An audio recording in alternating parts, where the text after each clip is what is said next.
the Governance and Audit Committee. Welcome to our colleagues on screen. It's nice to be with us. Thank you very much. So we go quickly to the agenda then. Agenda item number 1, which is apologies for absence. Apologies from Councillor Reynolds, Councillor Perkins and Councillor Howells. Thank you, Taylor.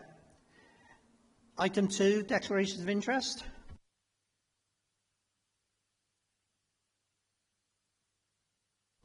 Item 3, minutes of the previous meeting, pages 3 to 16, for correctness only. Taylor wants to say something first. As noted by one of the committee members, there's a slight error with the numbering of the minutes, so that'll be adjusted on the published minutes on the website. Thank you, Taylor. Norma? Thank you, Chair. You will know that on receipt of the draft minutes, that I wrote round committee members expressing some concern. And I know we had some discussion about this at the last meeting, and I revisited that discussion. I'm not against change, and I agree that we shouldn't have long minutes, but I think it's really important that minutes record the main points that we make. If we look at these minutes, they record the main points that the officers make, but they don't record the main points that the members make. And, you know, I feel that we're accountable to the constituents of Newport as members of this committee, and in the interest of transparency and accountability and balance, I think that a summary of our views should be recorded before the decision. I noticed that, I recall that Rhys mentioned that the Council was looking at co-pilot, and I think, you know, I welcome these sorts of developments, you know, and we have to move with these developments, but this isn't co-pilot.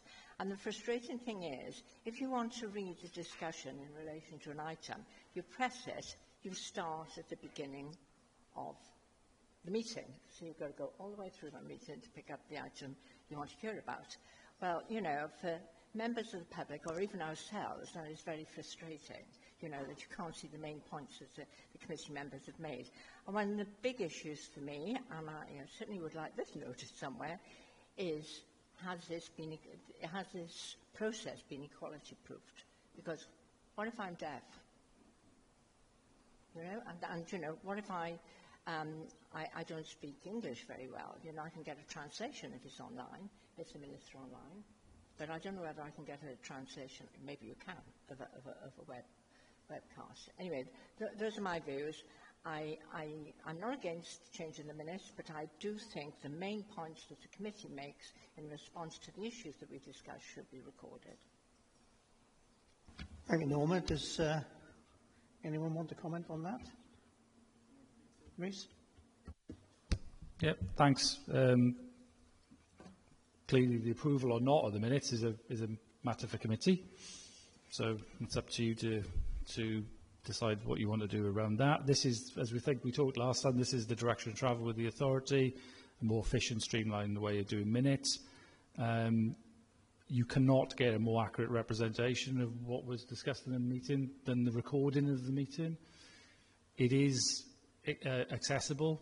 You can get transcripts of those meetings from those recordings. You can have subtitles on them as well, so actually more accessible than the voluminous minutes that we were producing.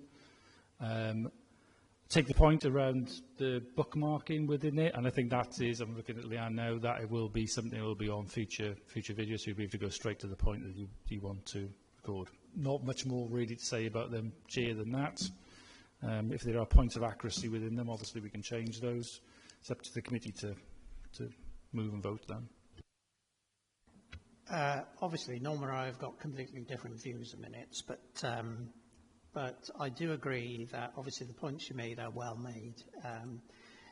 The issue I always have is that the main points of discussion are raised in the minutes, whether that's officer or member, but the main points of discussion are made. But if you look at any case law, the reality is it's the resolution that's the main issue, not how you get there, and it's the resolution.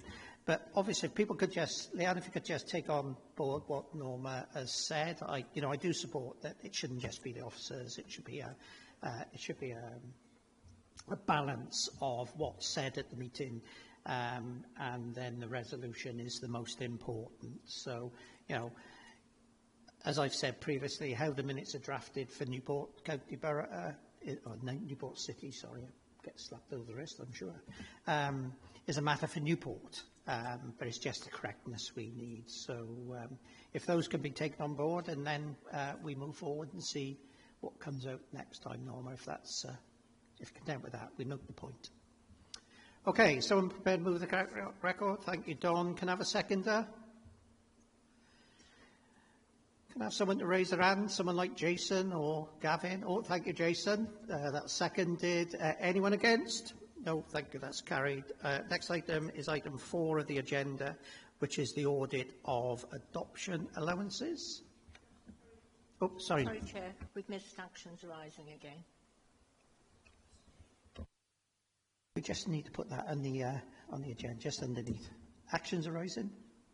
Yeah, that's fine, Chair. We can put that in for future committees.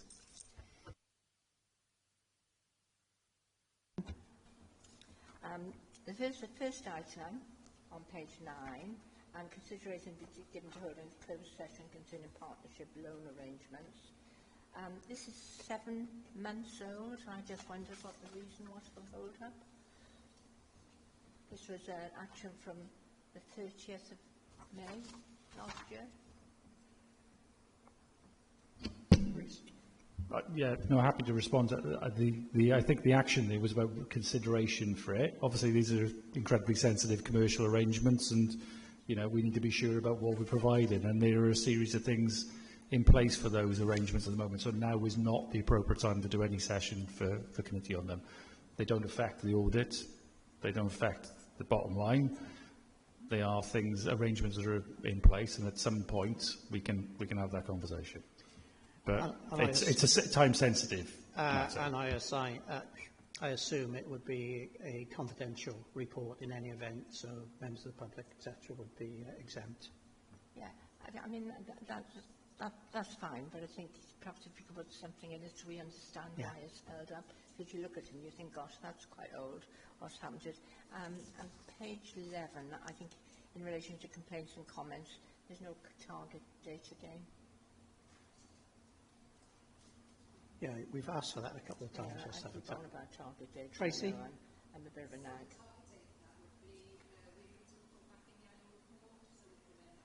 Lovely. Okay, thanks. That's it, thank you. Thank you for that. If you can put that on the agenda as an item, Taylor, thank you. Sorry, Chair, what did Tracy say? Because the mic wasn't on. Didn't you know what Tracy said? Sorry, Jason, didn't catch that. I didn't hear what Tracy said. The mic wasn't on, so I didn't hear the response. She'll do it now. She'll do a repeat performance. Very sorry, Councillor. What I said was I think we agreed on the complaints actions to come back in the annual report, so we'll amend the action to show that. Right, okay, thanks. Okay, thank you for that. We're on then to the audit of adoption allowances.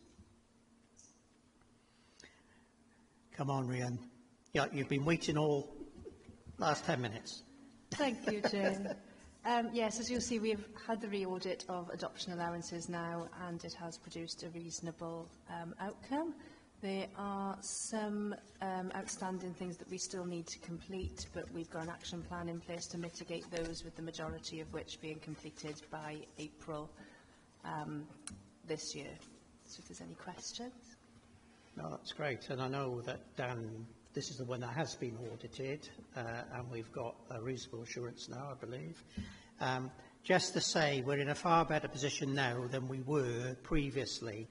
And I think thanks has to go to the team of officers within the Directorate for putting in a tremendous amount of time to get us where we are now. I've just got to say, don't rest on your laurels.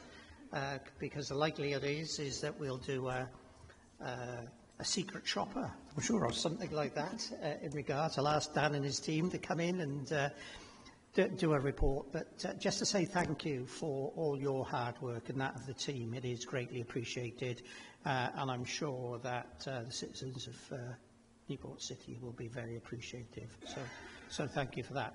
Are there any questions? Any comments?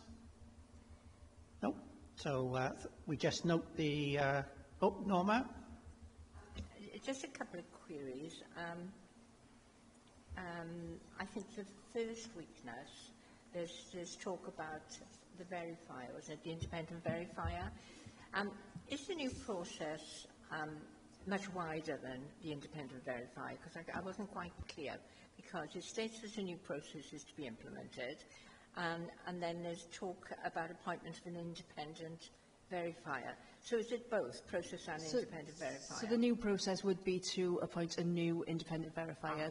There's a huge process in itself in terms of the adoption allowances as they stand, but we've taken on board in terms of the person who's verifying at the moment is doing the training, so we bring in someone else in to support with that. That's great. Thank you. Thank you.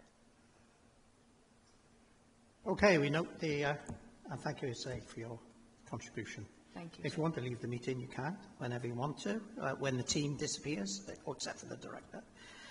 So that's great. Okay, next item is a verbal update on the safeguarding of children's monies. The reason why it's a verbal update is that the final review audit wasn't undertaken by the time this was drafted. You are about to go back in, or you have been back in, to do that review. Sorry, I'm stealing your thunder here, Dan. He's got a bad voice, so I thought, he's working me from under the table.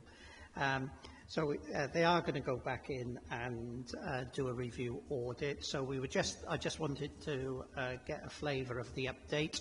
I know Jay is waiting up there, as he normally does, waiting to pounce. He's like a coiled spring. So maybe he'll update us to where we are, and then when this matter gets the final audit review, then we'll have a full report. Jay, over to you.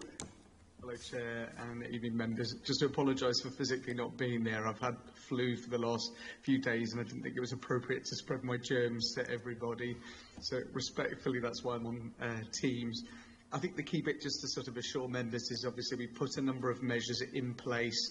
There are central recording spreadsheets, and as part of the re-audit, we were just finalising some additional bits that needed some additional information, and I've just recently submitted that to Dan and to Alex, who's obviously been auditing the service. My hope is, with those additional bits of information, that will help support the fact that we've addressed the main concerns. One of the key outstanding actions that we had to take forward was just to ensure that there was a financial policy that was developed in conjunction with young people in a format that was friendlier and more young people focused. We've started that bit of work, and we will be bringing back confirmation of that action in the next GAC, so I'm hoping obviously we can bring that back.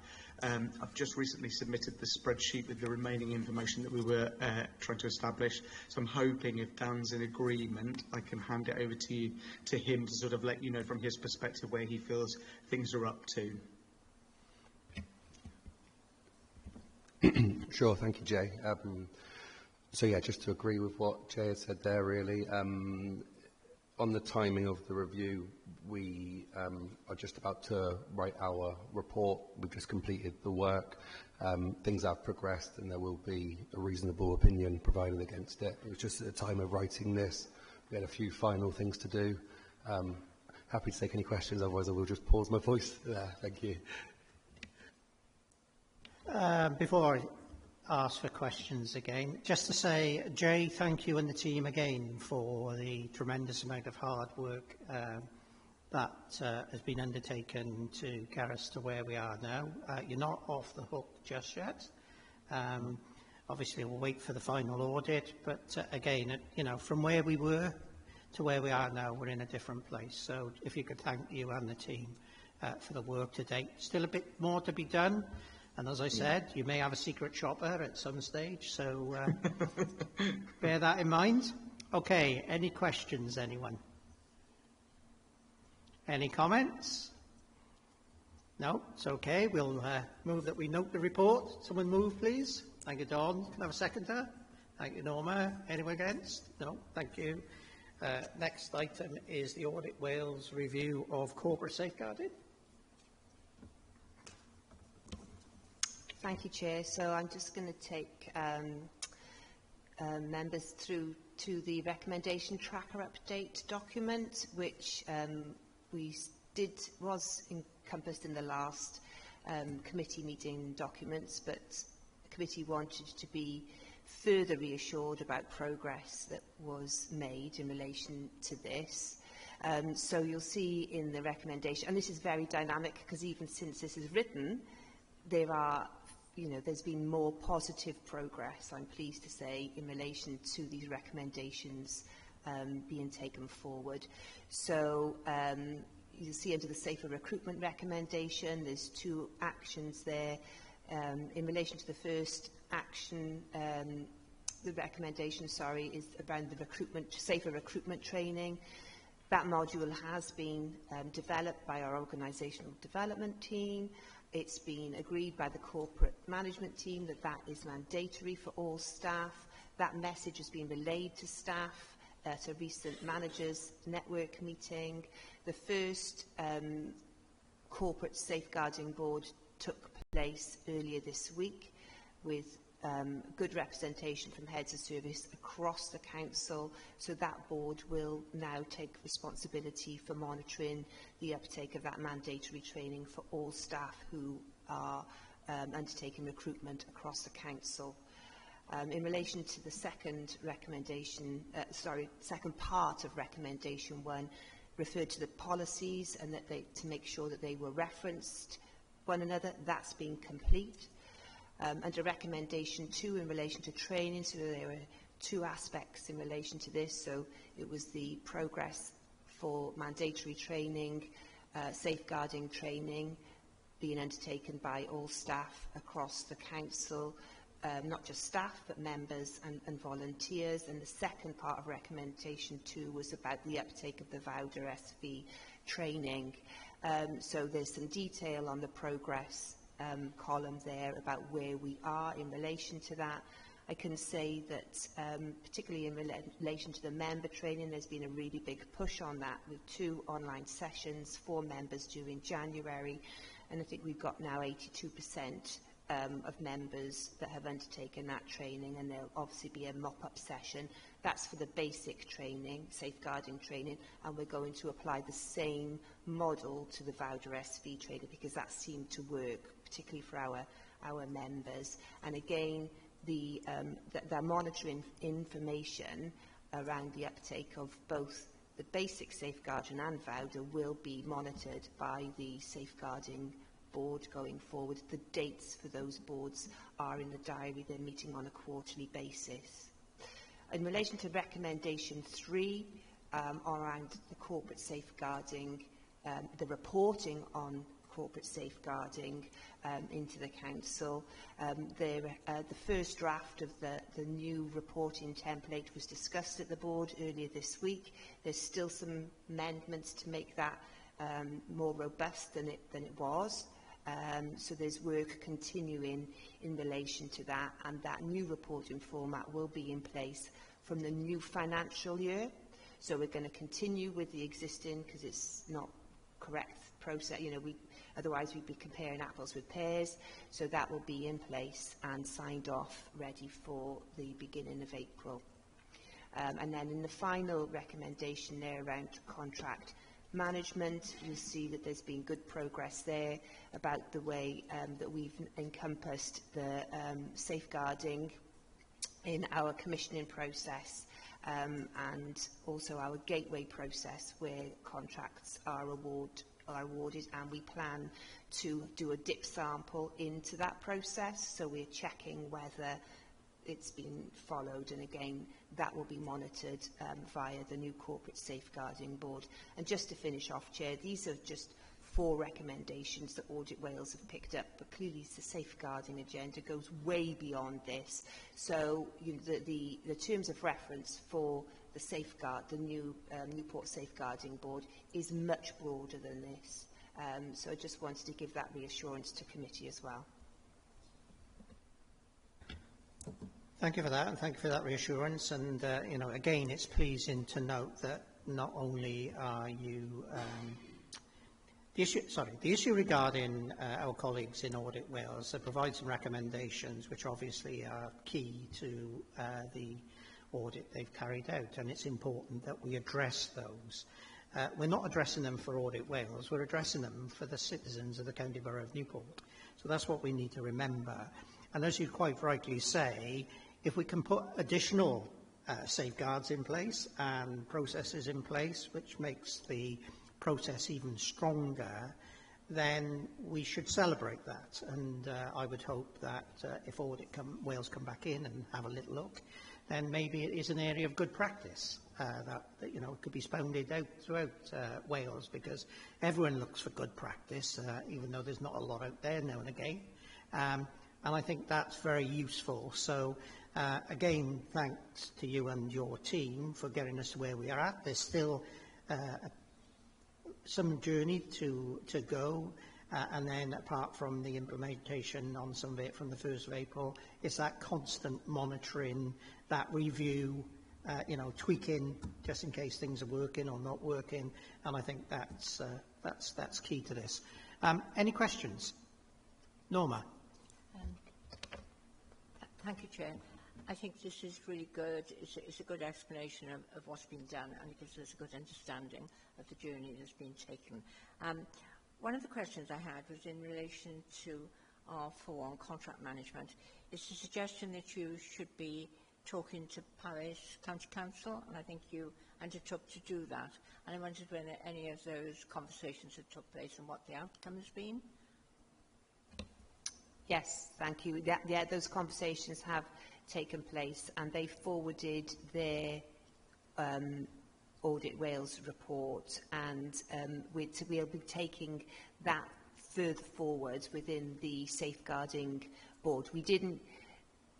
There was quite a lot to talk about on Monday at the first board, so we didn't get round to too much detail on that, but obviously as we go forward these recommendations will continue to be monitored. But there was, and in fact, what we had put in place around making sure that within the, when we were putting, oh, the word escapes me. Oh, gosh. Don't worry, don't worry.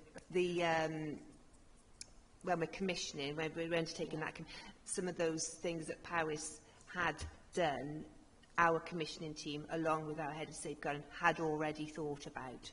So, but we do have a report, and we will be looking at that. But I have had that meeting with the head of service, in fact, the director in Powys. Yeah. And the last part, which is my hobby horse. Talks about timescale ongoing, in progress. It'd be good to have deadlines for everything, because at least we know we've got a target date. Yeah, but great work, good. Any other questions? Don? Did you say comment? No, I didn't say comments. Right, okay. Just a quick question for me then, before we go on to comments. It's the monitoring of the training. Because if it's going to be mandated, then obviously if people don't do the training, whether it's across the authority or elected representatives, is there going to be any sanction against those individuals? And the second question is the safeguarding training which is mandated going to be part of the induction process of all new employees of the council as well? Absolutely. So, as part of the what we call the onboarding process for new staff, they have sent repeated emails and reminders to, having recently joined the authority, I can vouch that the system does work, and it will not go out of your inbox, because they'll just keep sending it until you've actually completed that safeguarding training, along with the other mandatory training that the authority has agreed. So for new starters, that I think we've got a very robust process. As far as monitoring of existing staff, I think you'll see in the progress part of the document about the measures that are put in place, and the lists of those staff under each of the service managers are sent out, so they can clearly see who's done it, who hasn't. If staff continue not to do it, then clearly there would be one-to-one discussions with those individuals to make sure that they do undertake that training.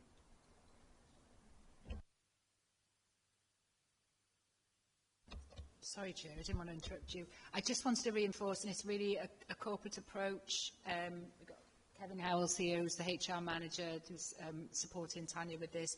We're also looking at arrangements such as how we tie that in with probation sign-off, so that there really is a hard stop. So we're working closely with HR. The only other thing which I was going to suggest, maybe a tool in your armoury, if you get persistent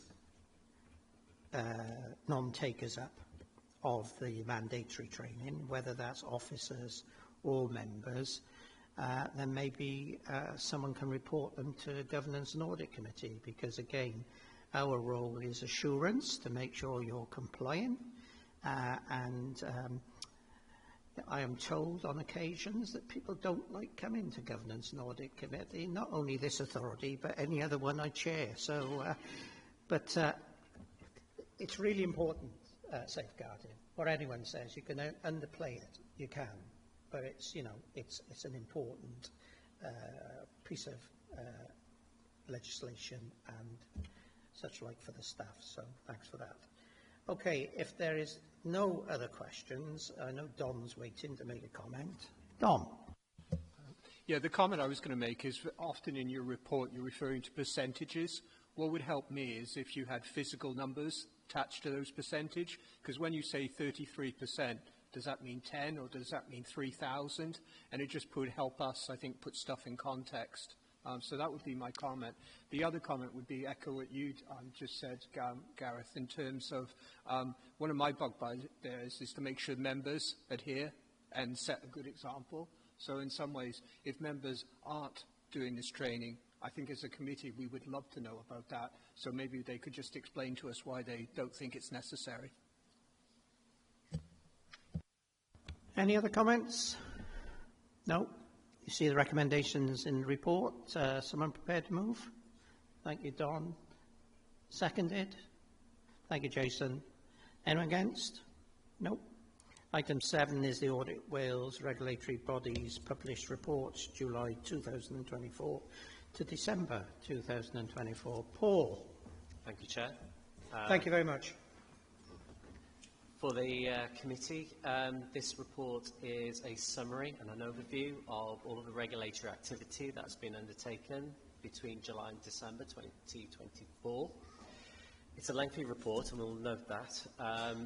Our regulators have been quite busy in the last 6 months, so we'll just give a brief overview in terms of the reports that have been published by each of the regulators.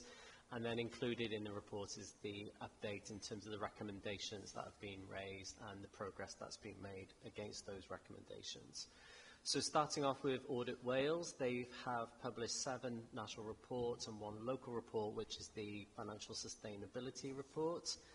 The Care Inspectorate Wales have published 2 national reports and completed 3 inspections and 5 inspections of childcare settings. And then finally, Eston have completed 3 local reviews and published also 5 national thematic reports, as well as completing 6 inspections on the schools. The most notable areas in the report to note is with the Eston inspections and the inspection of our education services and our youth and play services, which have produce positive results and positive feedback from the regulator in terms of how we're delivering those services to residents in Newport. And at this point, we're happy to take any comments and feedback from the committee. Just for correctness, I need to declare an interest in regards to Eston. I'm a lay inspector for Eston. But I cannot influence any recommendations whatsoever. I have an input into school inspections, but if it can be noted that I do have an interest because I am a lay inspector for Eston. One thing for me, Paul, is the national report on sustainability of local authorities, the one that was issued in December. Obviously, Newport had its own Audit Wales report, and I'm just wondering whether it would be worthwhile bringing that report specifically to committee to consider, because it does set the scene across Wales. It raises some very pertinent issues in my mind, if you read it. Some would say, blindingly obvious, and, in regards to what, but I find that the Auditor General is raising some very pertinent points now with Welsh Government, I understand, because it was discussed with Welsh Government about sustainability. It's, local authorities, as they currently stand in the budgetary thing, it isn't sustainable for the future, and I think it would be well worthwhile if we could just to have that report brought to committee to look at. Again, the interesting thing, I was amazed at, is the reserves that some authorities have, which are unallocated and can be used anywhere. You look at Monmouthshire, and Monmouthshire had £17 million worth of reserves. And you look at RCT, and it's got £215 million worth. I know different scale of authorities, but what concerns me is you've got some authorities can't provide the basic statutory services, and then you've got other authorities who've got money flushing around everywhere, and that can't be right in the public sector we currently work in. But if that could be dealt with on a committee, I'd be extremely grateful. Yeah, that's fine, Chair. We can, when we get to the work programme, we want to think about a suitable place to slot that in. Yeah. Any questions? Don. Just a couple on page 46. Under one of the recommendation 1, it just got the council should strengthen information to enable information to provide its senior leaders. I was just wondering what Newport defines as senior leader.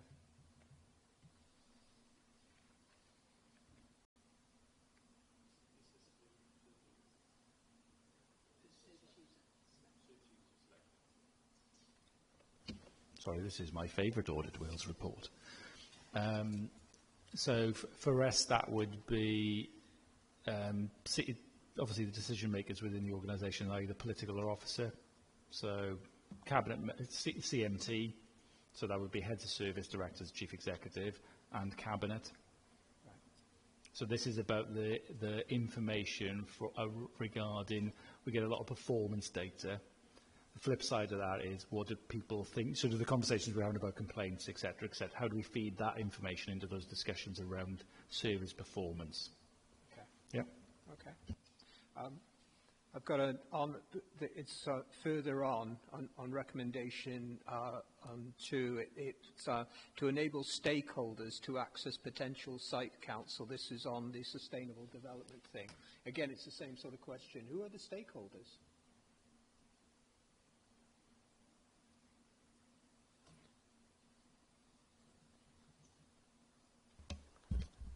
We'll have to come back to you with that, if that's okay, just to confirm with Audit Wales and with our planning officer who the stakeholders are. Okay. Yeah. I think from us as a committee, it would be just nice to know who stakeholders are when they're mentioned in the report, and for us, I think knowing who the senior leaders are. Sorry, Tracy. Thanks, and I think the kind of broader point that comes out of that is it is important to be specific about who we're talking about. Otherwise, how will we know if we've achieved that recommendation? Yeah, so that's helpful. Thanks. Any other questions, anyone? Any comments? Don? Yeah, I think so often we're asking questions trying to make things better, but for me, reading about the education service and doing that, I think we should just give them a really good shout out loud, because that's really good. The wording's very complimentary, and the work that's being done and just reading it. And it's almost like I didn't want the moment to go by without us as a committee saying, well done. Yeah, thanks very much for that. I broadened that. We had, I think as a committee, and really importantly, you add a layer of assurance for the organisation. So we do probably spend a lot of our time looking at things that aren't quite right and actually how we can put them right. And I hope you feel that officers take that in the spirit it's meant, and we look positively at how we can change things. But over a reasonably short period of time, a few months period of time, we had a really positive inspection of the Youth Offending Service, really positive inspection of youth services, and a really positive inspection of education services. And I think it's important for the people in Newport to realise, actually, the majority of services we do a really good job. We deliver really high quality services, often on pretty limited budgets as well. So can I just make a note, because I think that's a really good point, Reece, because often if you sort of read the local media at times, this doesn't appear to be that newsworthy, whereas very often you hear the negative stories, and I think when it's positive, we just want to give it as much airspace as possible. So I'm expecting the next one where we get the Newport newsletter.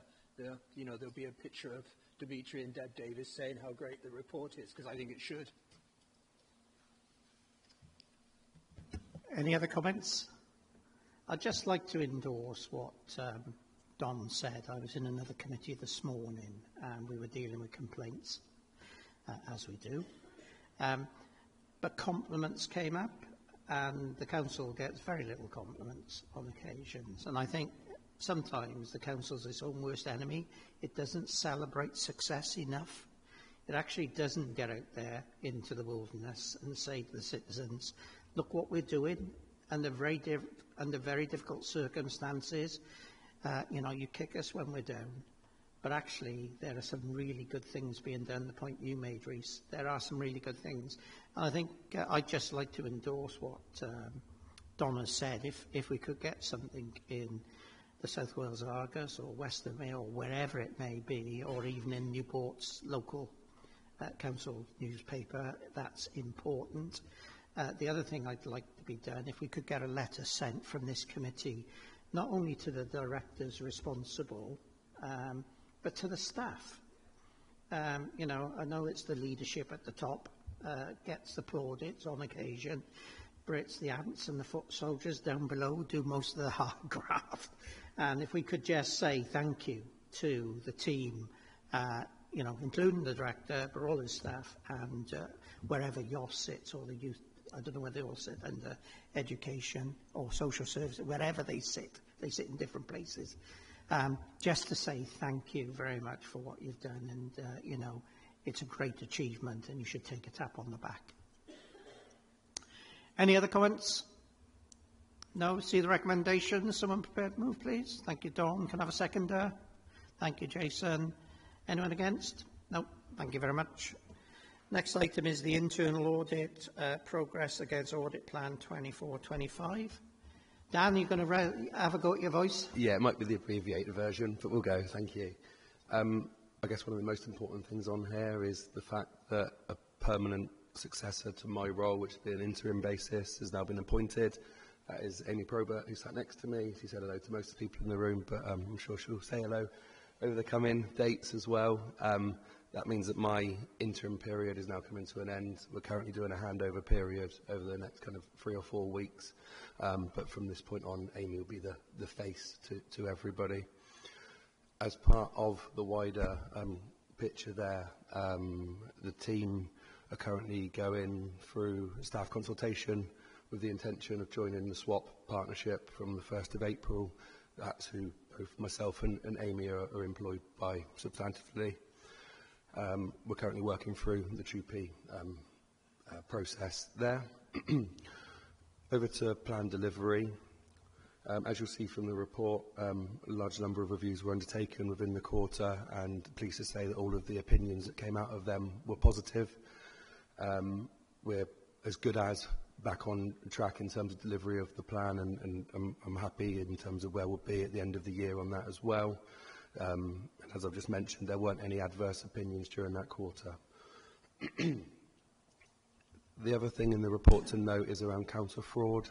So we've been working away at actions to improve counter-fraud arrangements since the Audit Wales report. As the report outlines, our suggestion is that we do a session before the next Governance and Audit Committee around counter-fraud awareness, and we can also discuss some of the higher risk areas around counter-fraud in that closed session. one thing that I'm kind of looking forward to as part of the upcoming transfer to swap is the fact that that will bring with it some dedicated counter-fraud resource and specialisms, which should really aid the progress that can be made here and give that bit more headspace to do it as well. I will stop there, but happy to take any questions. Thank you. Any questions?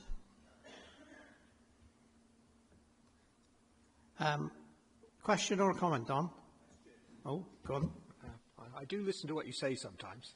Dan, I just wanted to ask with the, on page 71 on item 14, where you're talking in terms of the swap counter fraud team are being contracted and will do a delivery of an investigation. As a committee, will we receive a confidential report of their findings? Yeah, yes, that's right. Yeah. Okay. Any other questions? Just a quick one from me. I've got one more. Can I get, please, Gareth? Yes, carry on. Because this one's an easy one. I'm trying to work on Dan's voice. Dan, on page 77, we've got the fleet and vehicle maintenance thing as a limited. We haven't seen that, have we? When will we see that? That's right. Thank you. The chair raised that to me the other day, and we'll that'll be called in for the next meeting as well. Okay. Thank you. Thank you, Gareth. Yeah. Okay. Just a quick question for me then. Great that we're going to have some counter fraud training before next G&A. I'm just wondering whether actually all the councillors should receive that at some stage, because obviously it will be going on everywhere in the county borough, or more likely to going on everywhere in the county borough. So whether or not members as a whole should be later on, once you've got your sort of feet under the table, whether that session could be put in place. The other question, as I said, there's a tremendous amount of work to be done in the counter fraud, and what I wouldn't want is, given that in the partnership you're contracted on a set fee in reality, is that if there's additional resource needed to deal with counter fraud issues, given the report we had from Audit Wales, which was fairly critical, that funding, if it needs to be found, can be found somewhere, because what we don't want is the audit plan hit to a degree because you've diverted some of that off to somewhere else. So I know I've raised it, it's a matter for you to consider in due course, but we do need to get back on track, not only in regards to, we're there on our internal audit plan, but counter fraud may need just a little bit of extra work, I think. Okay, any comments? Oh, sorry, Norma, is a question? Norma. No, it was a comment. Go on then. No, it was just a comment really, because I know that the audit function has been understaffed for most of this year, and I have to comment. I think there's been really good performance in terms of what their achievements have been over the period. So I'd like to thank them for that. Thanks for that, Norma. Don? I'm going to echo that and say thank you, Dan. It's been brilliant. But also, I just wanted to make a note that seeing all the reports where we see no limited, no assurance, I'm not counting vehicle maintenance because that's coming, that's really good. It's really good. It's almost as if no one wants to come and see us. But it does mean that that's helping, and it means that people are doing really good jobs. Also, I think against the backdrop of everything, being virtually on target, which we are, and the pullback, which you said would happen, it's been good. So, yeah, really thank you. I'm not going to say any more. It's been said, okay? So if there are no further comments, as I said, welcome, Amy. Look forward to you being here at the next meeting, obviously without Dan. But it'll be great to have you present in the meeting moving forward. Rhys? Thanks, Chair. Just very briefly on behalf of the organisation, just want to say a massive thank you to Dan and the team for all the work that's been done. We were in a bit of a pickle when Swap came on the scene, and I think done a really, really good job, and really looking forward to having Amy here now on a more permanent basis. Yeah, we don't want too many plaudits for Dan because the price may go up. We won't get his head out the door. But no, I echo that, and let's move forward, onwards and upwards, really, to where we were previously. So, really good. See the recommendations. Someone move. Thank you, Dom. Can I have a second? Thank you, Jason. Anyone against? No. Okay. The next item is the final statement of accounts. Just to say, we're going to take item 11 after that because it's the audit of account report. So colleagues from Audit Wales are here to assist the process. So who's going to go first? Marian and then Laura, or? Yeah, thanks, Chair. I'll go first, then I'll quickly hand over to Laura and also Audit Wales. So before we get into that, though, I also want to introduce somebody new, the new Assistant Head of Finance, Ha Ping. She's introduced herself to most people that are in the room, but obviously to those on Teams, as it were. So doing the intros now. So Ping will be here at most of these meetings. Right.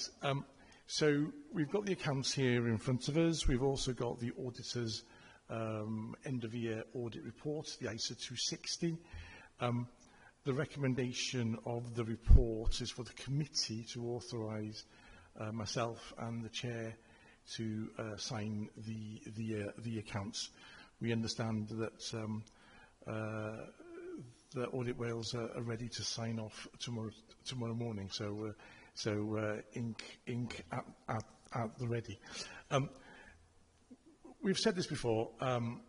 Before I hand over to sort of Laura, these are very difficult accounts. They're impenetrable for all other than the people that actually got involved and prepared them and audited them.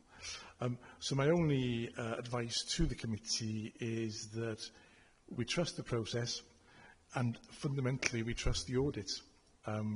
Audit Wales is independent, they are thorough, we know that, and they prepared the ISA 260 report, setting out all their key kind of findings for the committee's consideration, with a recommendation that having done the audit, done the adjustment, an unqualified opinion is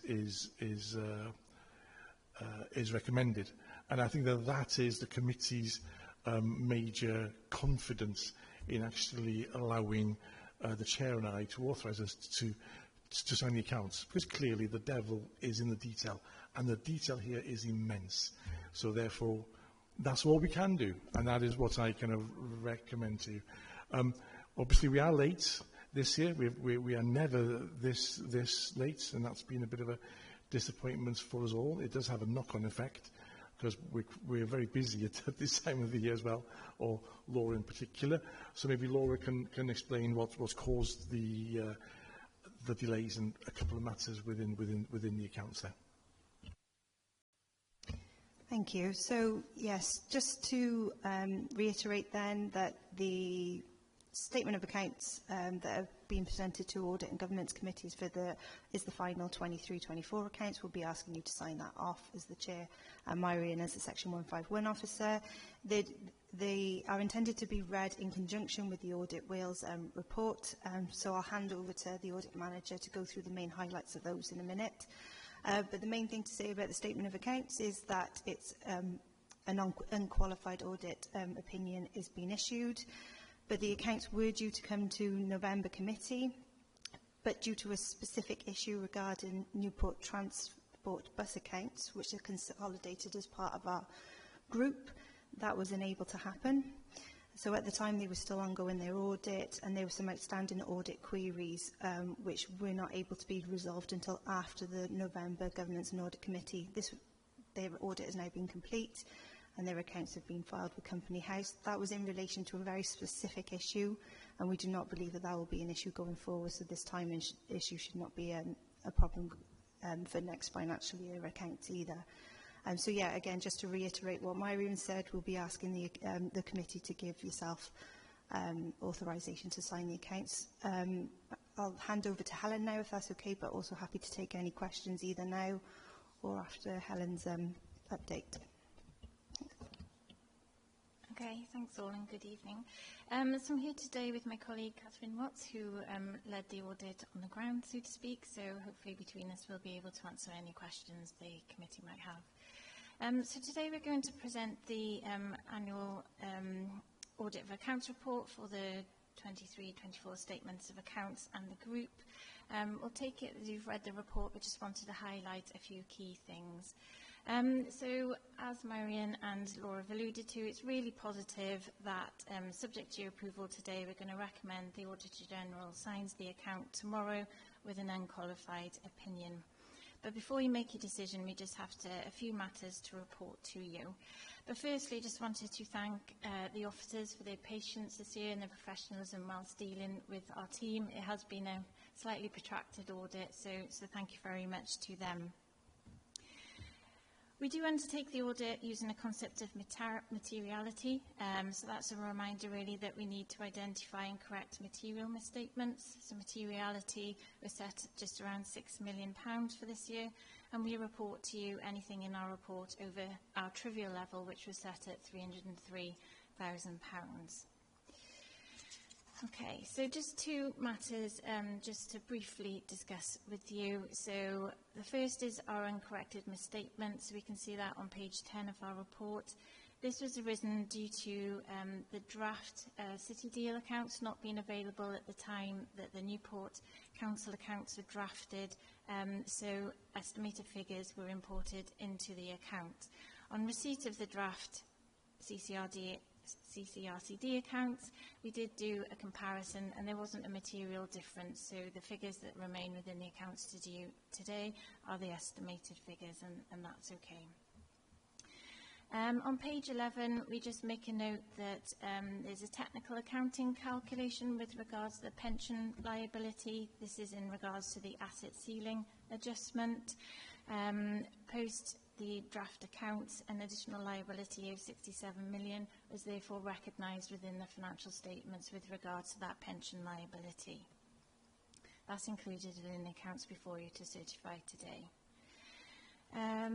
Appendix 3 details our audit adjustments that the council has put forward and remedied within the accounts put forward today.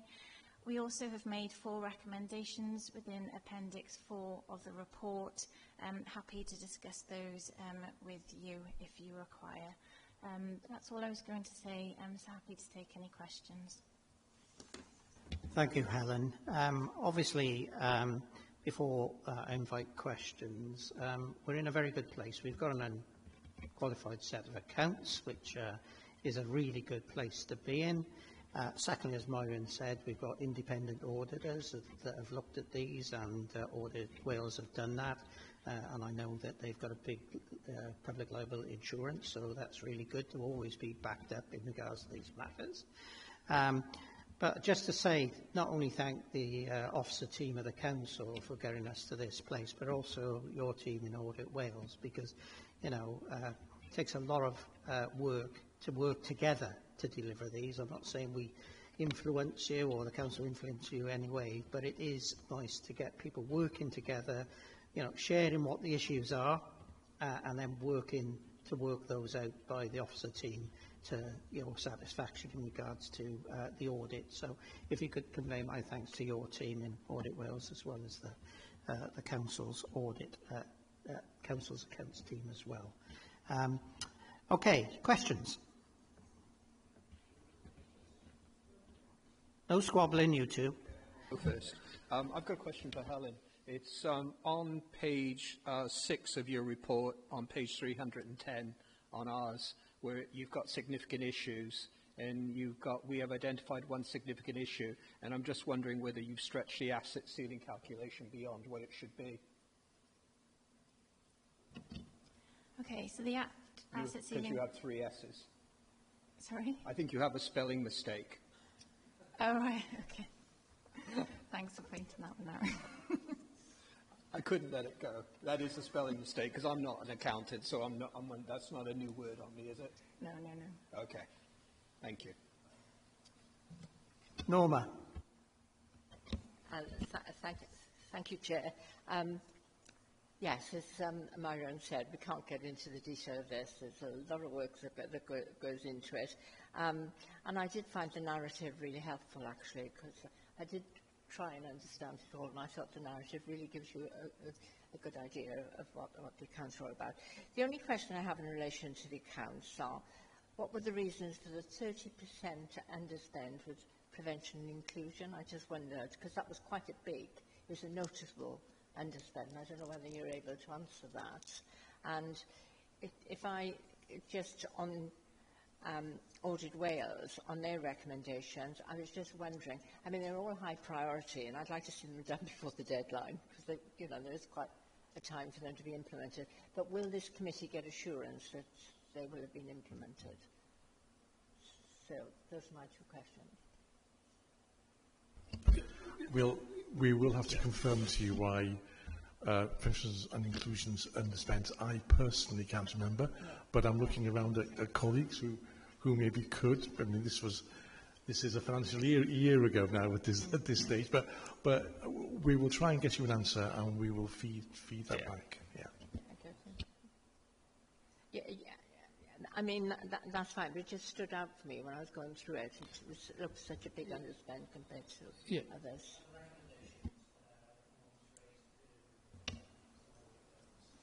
Yeah, so we have actually just undertaken a lessons learnt with Audit Wales just before this meeting. So we've actually gone through what we can actually do in order to implement them. So we've had a very good session.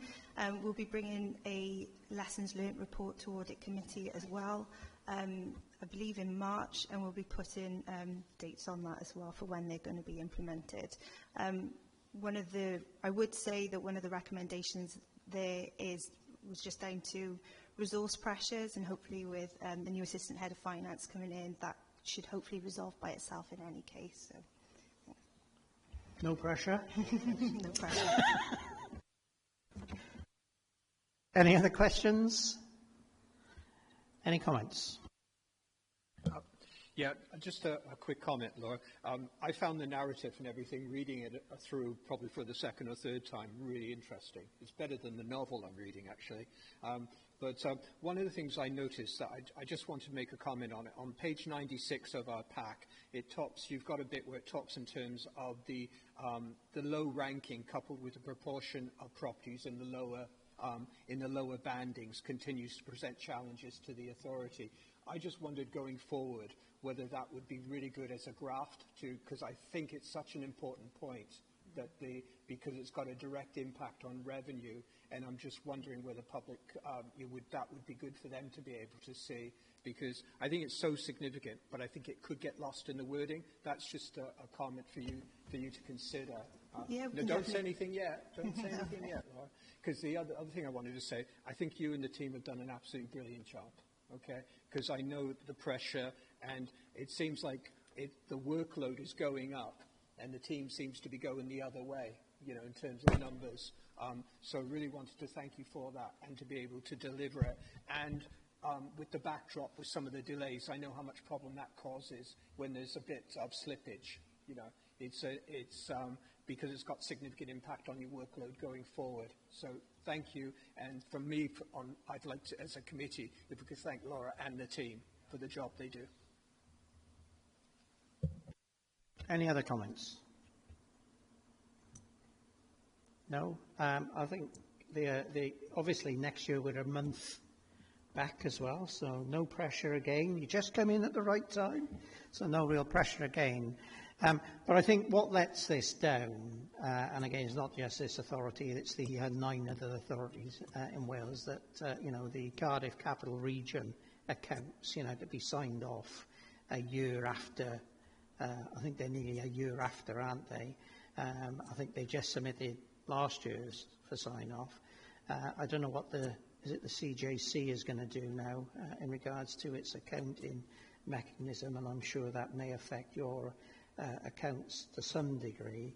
But, to be lagging behind like that, I know you make, they're not guesstimates, but, you make assumptions.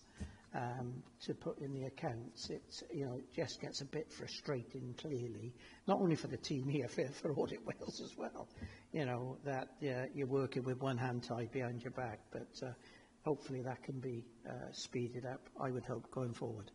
Okay, if there's no other comments, you see the recommendation. The recommendation is that committee authorise the chair and the head of finance to sign the 2023-24 statement of accounts. Someone prepared to move, please? Thank you. Jason, seconded. Thank you. Oh, thank you, Gavin. Everyone's voting. That's very kind. Anyone against? You keep missing me. I keep putting my hand up. You keep missing me. So, have I missed you, Gavin? I have. I miss your face, see? I've just got a picture of you on the screen. Okay, so anyone against? No, that's carried. Thank you very much, as I said. Thank you very much for all the hard work. Okay, next report is number 10, because we dealt 9 and 11, is the 2025-26 Capital Strategy, Treasury Management Strategy. Is that you, Myrian? It's me again to start, and I'll pass on to Laura again. Oh, well done. This is part of the problem of the accounts being... This is a marvellous pair in you two. It's like the Chuckle Brothers. Yeah, I'm not too sure that's a compliment, but anyway. But we'll carry on. And this is one of the problems, of course, of the accounts being late, because this piece of work is also significant. So, all councils, ourselves included, have to approve a capital and treasury strategy annually. That's done by the council, and they receive 4 up-to-date reports each year as well on the treasury strategy. So here at Newport, we bring this to the Audit and Governance Committee, and we ask for any observations, any comments, any issues that we then report back to the council when they will be recommending the strategies in their February meeting. Thanks, Chair. Laura can maybe talk through the sort of the core of what those are. Thank you. Were there any? Are there any major amendments from last year's strategy? Because clearly it's a usual revamp, isn't it? So unless there are any major issues, then can I leave that with you? So, I mean, it follows the same pattern, Chair. Yes, you are right. We've maintained the core of the strategy, literally updated the capital programme within it for where we are today, and we've added into it, we are proposing to add to it the Sustainable Communities education programme. So the Cabinet here voted to approve a £105 million programme, mainly funded by Welsh Government. The strategic outline plan for that has now been approved by the Welsh Government, literally just before Christmas. So we've taken the time to include that in here. But that is the only update to the capital programme. In all other respects, you're looking at a very similar document to this time last year.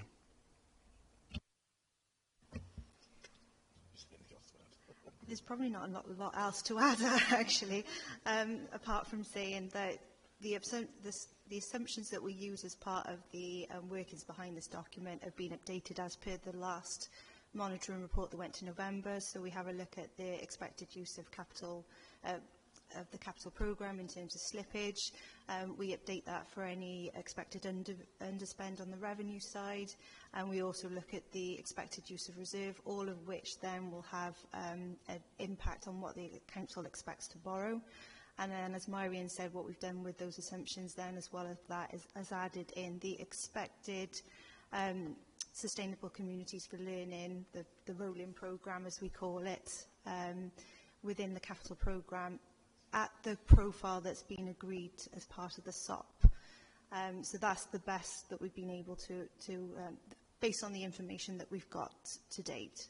Everything else has basically remained the same, but what the strategy does point out is that because of the assumptions that have been updated, it does show that in 28-29, the expected capital so the borrowing and the interest will potentially go over the capital financing budget that the council have. So if we intend to spend the capital programme as detailed within the report, then the capital financing budget in that year would need to have some investments. However, what I would say is that these are based on the assumptions of today. Things can change quite massively, and we will be regularly reviewing these throughout the next year. We report those to Cabinet quarterly, and we also bring them to this committee on a 6-monthly basis as part of the Treasury Management Report. So those assumptions will be updated on a regular basis. Thank you for that, Marion and Laura. Are there any questions? Norma. I think this is a really good document. I know we've seen it before, but it is a good document. A couple of questions. First of all, do you want the capital strategy and the Treasury Management strategy? Right. I just wondered, are we confident there will not be a need for additional capital expenditure requiring additional borrowing over the period? It's a big question, I know, but, you know, when I was reading it, I thought, oh my gosh, what if something else comes up? I'm sorry. It is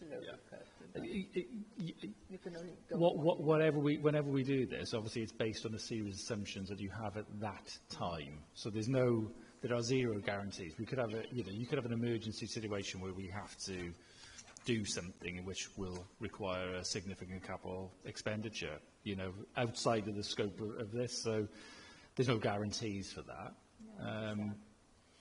But it's based on a series of assumptions. Because the bit that worries me, Rhys, on this is the asset maintenance backlogs. Because longer term that could be costing the authority even more if we can't deal with them. Yeah. And I know it's difficult. So I'm not saying there's an easy answer to it. It isn't. So just very, very briefly. So I suppose a couple of things on this. So we have an asset rationalisation piece of work. To be perfectly honest with you, that is more like an asset optimisation piece of work because, unlike other local authorities, our population is growing at a fairly significant rate and continues to do so. We're not in a situation where other local authorities can use their strategic outline plan for the Sustainable Communities for Schools rolling programme to rationalise their school estate. We need more school places. That's the bottom line. So we're needing to do that, although we're taking opportunities where they arise. So that presents a challenge. From an asset maintenance point of view, we invest significantly more now in ongoing assessment of the estate, so that we're better able to prioritise where the money goes. We have an asset maintenance budget. And also, we've just signed off today, there's the best part of £2 million. Late in the year, Welsh Government grant funding around school maintenance that has come through. It's pretty easy for us to deploy it because we've done that assessment work. We have a prioritisation list that we can put that money into. It is a risk. It's in the corporate risk register. It is a significant risk for us. We're trying, within that budget, trying to manage as best we can. Yeah. No, I understand the challenge. I look at my Treasury Management notes. I'll let John go while I'm looking at those a minute. Thanks. I've only got comments. Right. Just a couple of things from me, whether I'm entitled to know. On the sustainable funding for schools, how much percentage does Newport have to put in compared to how much Welsh Government is going to be putting in? It's a 65-35 split, so Newport has to put in 35%. Right, okay, because that's gone down. It used to be about 70% and 75% years ago, isn't it? So, a few years ago, it was 50-50. I'm talking quite a few years ago. And then, quite old. And then I believe still specific schemes, if it's regarding like Welsh language or additional learning needs, you might be able to get a different split then. But in the main, it is a 65-35. So is it brand new replacement schools, or is it refurbishment of schools, or is it a mix? I can answer this, Laura. It's fine. Just on the intervention rate, It is different for carbon reduction, climate change. There, I think it's 100% Welsh Government funding for that. So obviously some of the costs of the buildings can be incorporated. Obviously that increases the overall costs of buildings as well. The general plan for Newport is we're out to consultation at the moment about school reorganisation in Betis, as Councillor Jordan will know, around merging of two primary schools, two form entry primary schools into a three-form primary school, which means all those pupils in the Betis area will have a brand new school to go to. And then already agreed works around Cillian, comprehensive, and then expansion of secondary school places. That's the big issue for us. And how we do that, there are a series of options in place for it. Yeah, no, that's interesting, because obviously you raised the issue about, increasing population in Newport. Presumably that's an increase in housing. Whilst you may get extra council tax off that, then sometimes you also get the community infrastructure levy, Section 106 and such like. So it's making sure that's utilised to the best you possibly can. So that's good news. And I think, in answer to Norma's question, I think if Newport had been subject to this sort of concrete cancer, which was disclosed by the government whenever it was 6 months ago, that can have a catastrophic effect on, if you've got 4 or 5 schools in an area, which all of a sudden you've got to decant them into demountable buildings or move them, and the cost of that will be phenomenal. So it's those unforeseens, isn't it? You can only, you can only budget on what you think you know at the time. Norma, did you manage to get the other questions? I think I'm okay. I've gone through my notes, I think. You're okay now? Okay. Comments? I think every year I read this report, and it's much the same format. I think I understand a little bit every year, so I think by about 10 years I might understand maybe half of it. But some of it, I just think it's a good report. Okay, and I think in terms of when we're dealing with 28, 29, that's not 5 years away. It's probably about 12 years away in reality, because things can change so much. So, in some ways, I'm not too bothered about that. I do think some of the things that you've put in there about borrowing in advance of need is such good sense. I think it's the only way that Newport can go ahead. And also, I think in some respects, Newport, with it being such a fast-growing place with so many people coming in, it is unique in that, in Newport. So that's going to cause difficulties and cause ramifications along the way, and that's going to be complications that can't all be factored in. I think when the ceiling's got to be lifted, it's got to be lifted, because you can't cut back on capital program. That doesn't make any sense at all to me. I know the report's asking for our comments, so that would be my comment. Yeah. Any other comments from anyone? Obviously, this is, again, I know it's capital money, but it goes to the root of financial sustainability of the council, because you've got to have revenue to support the capital, and and I think the whole issue around funding mechanisms, annual budgets, and that makes it extremely difficult for you to budget. And just going back to the sustainability report, the financial sustain. There are recommendations there on medium-term financial plans moving out from 3 years to 7 years, and there's something on the strategy going out from 7 to 15 years. And I'm sure many of us in this room can remember the good old Future Generations Act, when someone wanted us to plan for 50 years hence. So if anyone can plan for 50 years hence, then I think you could sell that to lots of authorities, because it's very, very, very difficult, isn't it, really? Anyway, on that point, anyone else? Comments? No? See the recommendations, and obviously just picking up the comments that Donna's made. Someone prepared to move, please? Thank you. Seconded by Jason. Thank you. Anyone against? No? Thank you. Item 12 then, the Forward Work Programme. Got Paul? Yeah, Chair, it's just to note for the committee that there are 2 items which are scheduled for March, and just to note that these won't be presented in March, and they'll be presented in 25-26. The 2 items are the annual corporate self-assessment and the annual governance statement, they'll be published or shared with the committee later in the year. Okay. Obviously, we've got this item of the financial sustainability report, so if we can have that as well with a short covering report. Myriam, or... Would that be Newport report or the national report? The national report. The not national, Newport. yeah, that's fine. Just some, you know, I think some context really, because obviously you pick it up in your own report, but there are some very interesting reading in the national report, and I think that just needs to be reflected upon. Can I just, when would you like that? Are we saying we're not going to have a committee in March? There's the full agenda in March. I think it's just those two items need to shift back into later in the year, isn't it? So there are a number of other things on for the agenda. And we can present it with a short covering note. Yeah, for that's all. discussion, I think that's all that's if needed, and then want. people can comment on it.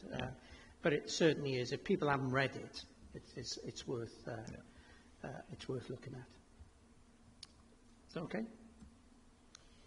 Dan.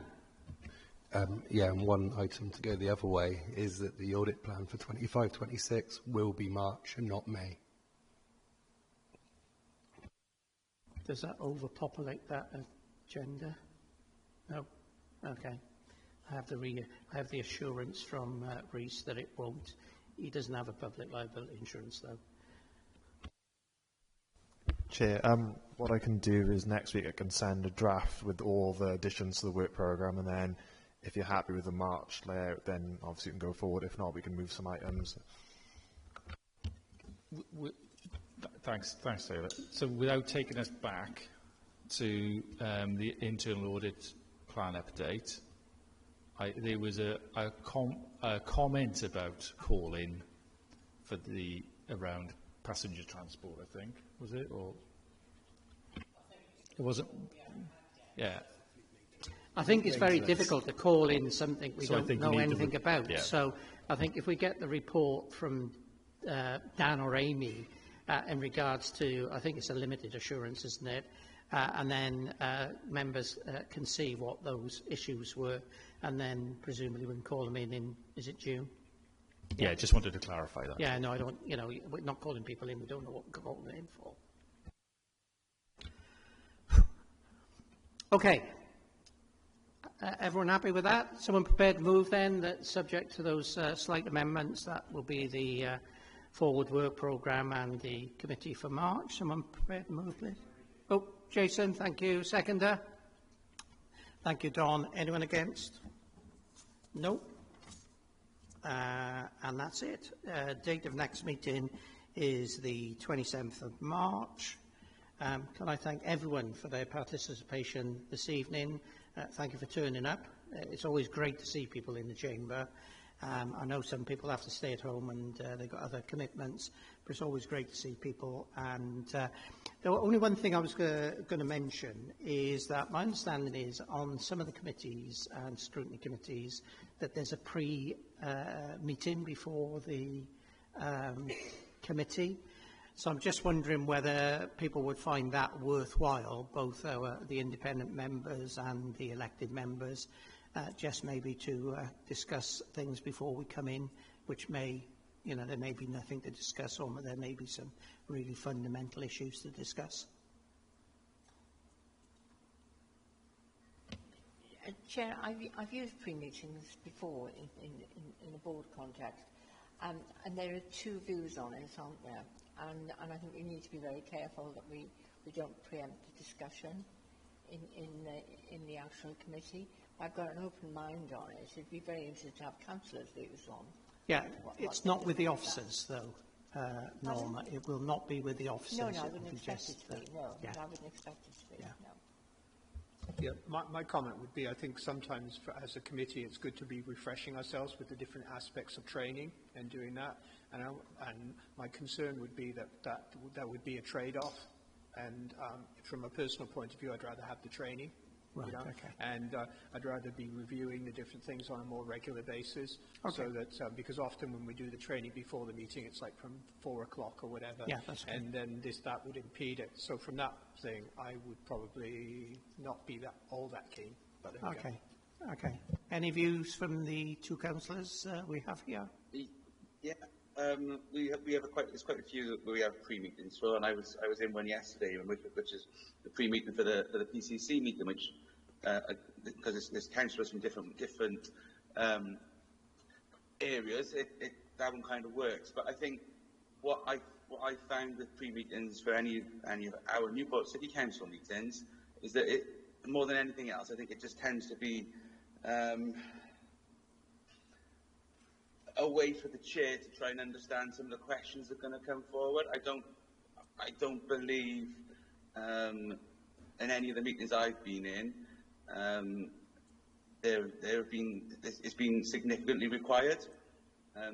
Maybe early days where there were a lot of new councillors and they didn't necessarily understand what some of the meetings were about. And at that point, as long as we had a chair who knew what was going on and was well versed, they would say, well, that's not for this meeting. But obviously, we've got quite strong officers that are also in the rooms when we are asking the questions, and I'm sure Rhys will comment that quite a few times we've been told that's not a question for this meeting, we can take that up outside. But I guess my comment would be, if we've got a contentious topic to discuss, where we wanted to get each other's views on it, then yes. So I would say it would be by exception rather than by the rule, would probably be my recommendation. Yeah, Jason, have you got any comment? No, exactly what Gavin said. I totally agree. Yeah, I'm not a big supporter of pre-meetings. Obviously, politically, they have meetings in different places at different times and have different discussions. We're a completely diverse committee in regards to what we do with very specific remit.